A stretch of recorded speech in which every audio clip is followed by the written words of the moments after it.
नमस्कार मित्रांनो, मी विक्रांत मनोरे शेअर मार्केटच्या यूट्यूब चॅनलमध्ये आपलं सर्वांचं पुन्हा एकदा हार्दिक स्वागत आहे. मित्रो, आज आपण एक असा टॉपिक पाहणार आहोत जो आपण अनेकदा ऐकतो, खास करून इन्व्हेस्टरसाठीचा असलेला टॉपिक आहे. तर त्या टॉपिकचं नाव आहे ब्ल्यू चिप कंपनी आणि ब्ल्यू चिप स्टॉक्स.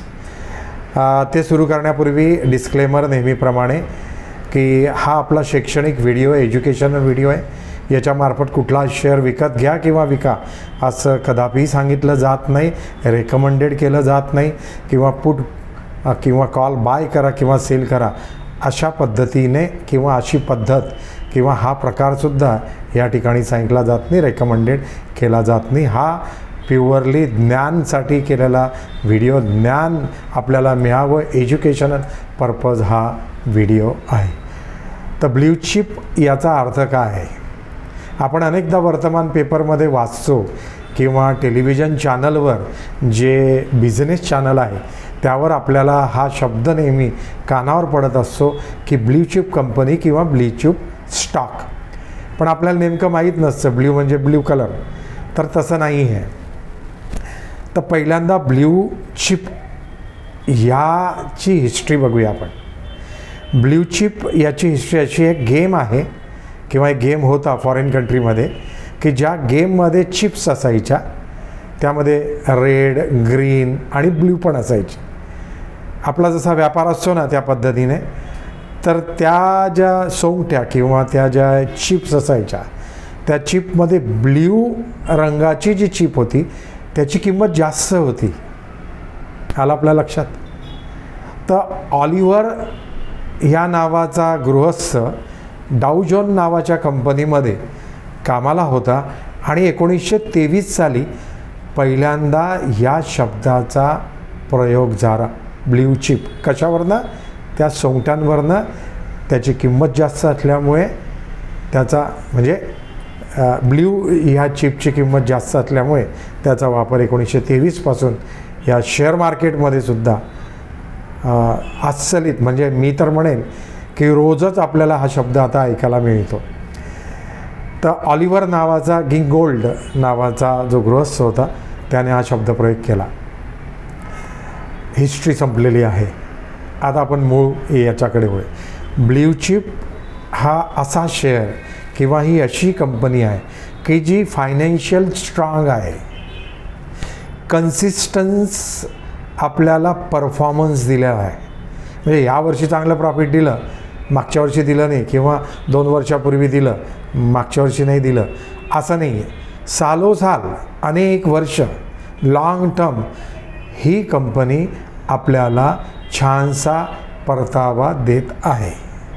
प्रॉफिट कमी असेल पण स्टेबल आहे, परफॉर्मन्स कन्सिस्टंट आहे.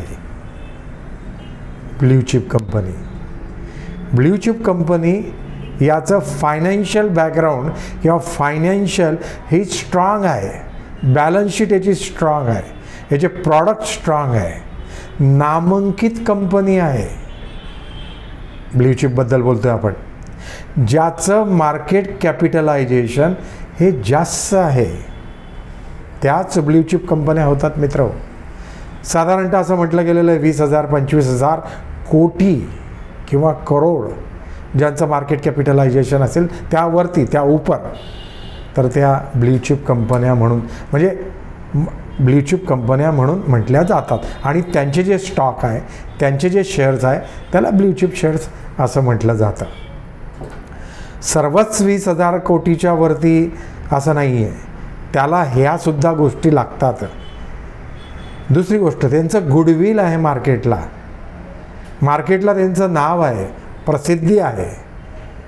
त्याच्यावर, त्या कंपनीच्या प्रॉडक्टवर किंवा त्या कंपनीवर लोक सहज विश्वास ठेवतात. त्यांनी गुड्स रिटर्न दिलेले आहे, म्हणजे परतावा. मोठ्या प्रमाणावर रिटर्न नसतील पण सलग रिटर्न दिलेले आहे.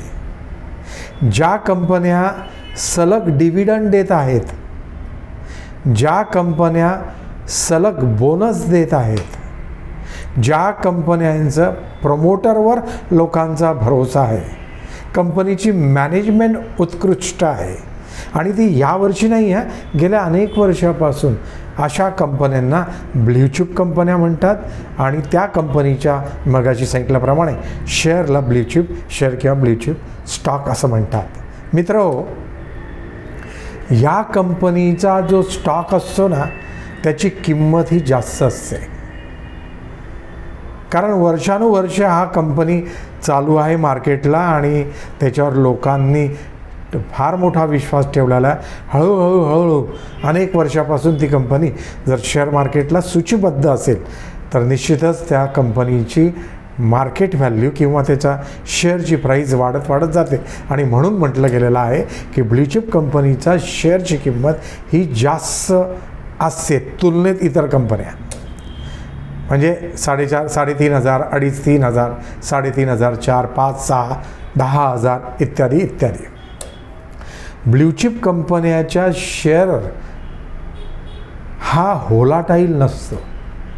होलाटाईल याचा अर्थ अनेक काही कंपन्या आहेत, त्यातल्या त्यात कुठल्याही कंपनीचं नाव नाही, डिस्क्लेमर अगोदरच सांगितलेलं आहे. XYZ कंपन्या पेनी स्टॉक असतात. अचानक शेअरची किंमत वाढते आणि लगेच ती शेअरची किंमत कमी होते. 15-15, 20-20%, 10-10% एका दिवशी शेअर वाढला आणि लगेच कमी झाला. सर्किट ब्रेकर त्याला लागत असतात, upper circuit breaker, lower circuit break. तर अशी नाही आहे ब्ल्यूचिप कंपन्या आणि कंपन्यांचा शेअर. व्होलॅटिलिटी फारच कमी आहे, पण म्हणजे वाढ एकदम कमी प्रमाणात होते किंवा पडेल पण ना, जर शेअरची किंमत पडेल ना तर हा सडनली फॉल नाही होणार, हा हळूहळू किंमत त्याची कमी होईल, एकदम फॉल नाही होणार. म्हणजे linearly increase, linearly decrease, not suddenly. 90 डिग्रीमध्ये नाही, 45 डिग्री किंवा हळूवार आपण म्हटलं तरी चालेल. ब्ल्यूचिप नावाच्या ज्या कंपन्या असतात त्या म्हटलं गेलेलं आहे सेक्टरला लीड करतात, सेक्टरच्या टॉप कंपनीज असतात त्या. उदाहरणार्थ oil and gas company Reliance top आहे. पुन्हा एक वेळा कुठल्याच प्रकारचं हे सांगितलं जात नाही की शेअर्स विकत घ्या, आपल्या तज्ज्ञ लोकांचा सल्ला घ्या आणि मगच त्या ठिकाणी गुंतवणूक करा. हा एज्युकेशनल आहे, तुम्हाला काही सांगावं उदाहरणं म्हणून या ठिकाणी सांगण्याचा प्रयत्न करतो आहे, याच्यामागे माझं काही त्या ठिकाणी उद्दिष्ट नाही आहे. फायनान्स कंपनीमध्ये बजाज फायनान्स आहे, ॲटोमोबाईल कंपनीमध्ये मारुती आहे, बँकामध्ये HDFC कंपनी आहे, IT सेक्टरमध्ये TCS कंपनी आहे, थोडा इन्फोसिस पण आहे. म्हणजे सांगायचं पहिल्या 2-3 कंपन्या आपण या ठिकाणी उत्कृष्ट घ्या, सेक्टरला लीड करतात या कंपन्यात. मित्र हो, आपण ऐकलं असेल, आपण बघितलं पण असेल की समजा बजाज फायनान्स कंपनीचं शेअरची किंमत कितीतरी मोठ्या प्रमाणावर आहे, जास्त आहे. इवन तुमची TCS कंपनीच्या शेअरची किंमत, म्हणजे स्पष्ट होतं इथे, शिक्कामोर्तब होतं आहे की ब्ल्यूचिप कंपन्या ज्या असतात त्यांचा जे स्टॉक असतात, त्यांचे जे शेअर्स असतात त्याच्या किमती ह्या जास्त असतात.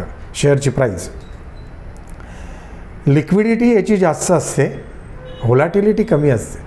लिक्विडिटी जास्त म्हणजे या शेअरला बरेच लोक, तुम्ही जर विकायला काढला तर खरेदीदार असतात किंवा तुम्हाला खरेदी करायची असेल तर विक्री करणारे असतात. मुबलक प्रमाणात, मोठ्या प्रमाणावर स्टॉक मार्केटमध्ये शेअर्स हे खरेदी आणि विक्रीसाठी उपलब्ध असतात. त्यालाच आपण हाय लिक्विडिटी असं या ठिकाणी म्हणतो. अजून एक गोष्ट अशी आहे की ह्या ब्ल्यूचिप कंपन्या सर्वसाधारण म्युच्युअल फंडामध्ये सुद्धा गुंतवणूक करतात मोठ्या प्रमाणावर. अनेक ब्ल्यूचिप कंपन्या आहेत की ज्या म्युच्युअल फंडामध्ये गुंतवणूक करतात. हे त्याचं एक कॅरेक्टर बघूया. ब्ल्यूचिप कंपनीचं व्हिजन जे असतं ना ते फारच जबरदस्त असतं. व्हिजन असतं त्यांना, त्यांची मॅनेजमेंट मगाशी सांगितल्याप्रमाणे स्ट्रॉंग असते, प्रमोटरकडे मोठा स्टेक असतो, डेप्ट कमी जास्त असेल नाही असं नाही, return on equity more, return of equity आणि रिटर्न ऑफ कॅपिटल ROC आणि ROCE हे सुद्धा प्रचंड प्रमाणात आपल्याला या ठिकाणी रिटर्न्स देतात. म्हणजे हाय असेल ROCE पण आणि ROC पण आणि ROE पण, return on equity, return on investment किंवा EPS फंडामेंटल स्ट्रॉंग असतात या कंपन्या. दोन प्रकारे ॲनालिसिस होतं, एक टेक्निकल ॲनालिसिस आणि एक फंडामेंटल ॲनालिसिस. फंडामेंटल ॲनालिसिस किंवा फंडामेंटली ह्या कंपन्या स्ट्रॉंग असतात. डेप्ट अँड इक्विटी रेशो हा स्थिर असतो. अर्निंग पर शेअर हे वाढत वाढत त्या ठिकाणी जात असतं. बघा मित्र, किती या ठिकाणी मी असं म्हणेल की किती कॅरेक्टर्स आहेत या ब्ल्यू चिप कंपन्यांचे आणि त्यांच्या स्टॉकचे किंवा शेअरचे. लाँग टर्मसाठी उत्कृष्ट असतात या कंपन्या. म्हणजे याच्यामध्ये जर कोणी गुंतवणूक करेल ना, तर असं नाही स्विंगसारखं किंवा पोझिशनल, मी आज विकत घेतला आणि लगेच मी उद्या विकतो आहे किंवा मी 6 महिन्यानंतर विकला किंवा मी 2 वर्षानंतर विकला, तसं नाही. लाँग टर्म ज्याचा व्ह्यू आहे, मला 5, 10, 15 वर्ष या जी व्हॅल्यू इन्व्हेस्टमेंट केली आहे त्याची मला गरज नाही आहे, तर अशा वेळेला मी ब्ल्यू चिप कंपन्यांचेच स्टॉक खरेदी करायला जाईल. प्रॉफिट कमी दिसेल याच्यामध्ये, मगाशी सांगितलं आपल्याला, पण कन्सिस्टन्स असेल. डिव्हिडंड देतात, हे माहीत पाहिजे आपल्याला डिव्हिडंड काय आहे. बोनस शेअर्स असतात, बोनस पण त्या ठिकाणी देतात. डिव्हिडंड म्हणजे कंपनीला जर प्रॉफिट झाला असेल तर त्यातला काही हिस्सा ते इन्व्हेस्टरला देतात, त्याला आपण डिव्हिडंड म्हणतो. बोनस देतात, बोनससुद्धा तोच प्रकार आहे. म्हणजे एक शेअर असेल तर एकावर 2 शेअर आपल्याला बोनस देतील, 1:2 किंवा कसे. तर आणि हे फक्त ह्या वर्षी नाही आहे, प्रत्येक वर्षाला ह्या कंपन्यांचा असा या ठिकाणी रिस्पॉन्सेस आपल्याला मिळत जातो. नंतर असं आहे या ठिकाणी की मी हे सांगणं मला ह्या ठिकाणी गरजेचं वाटतं की ब्ल्यूचिप कंपनीमध्ये आपण फार मोठा भरोसा ठेवतो आणि ठेवावा.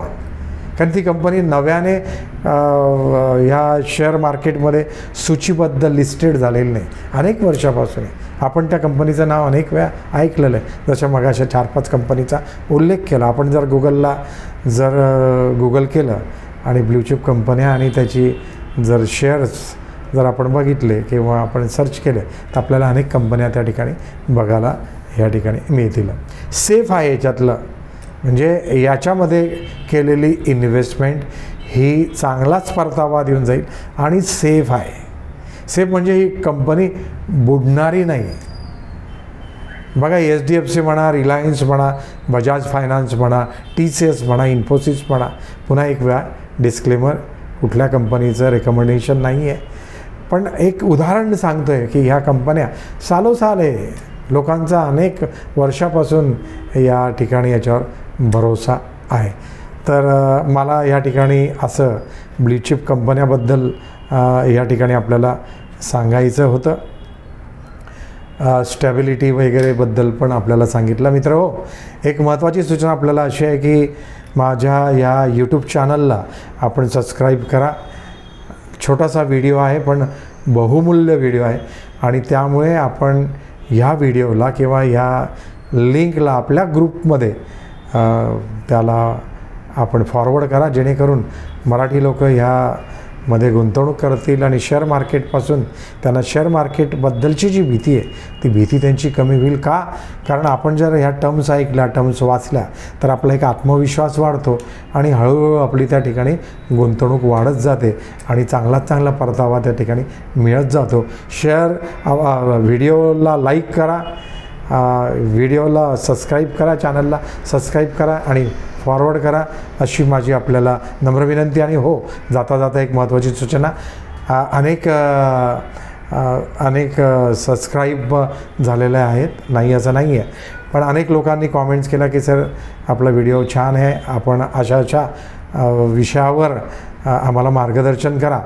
तर त्यापैकीच हा एक विषय आत्ता निवडला ब्ल्यूचिप नावावर किंवा ब्ल्यूचिपबद्दलच्या लोकांच्या कॉमेंट्स होत्या, तर आपल्याला पण असा कुठला जर विषय अडत असेल शेअर मार्केटच्या संदर्भात तर कॉमेंट्समध्ये लिहा आणि उल्लेख करा की मला अशाबद्दलची माहिती हवी आहे. निश्चितच मी त्या ठिकाणी त्याचा चांगला प्रयत्न केला. रिस्पॉन्सेस पण चांगले आले.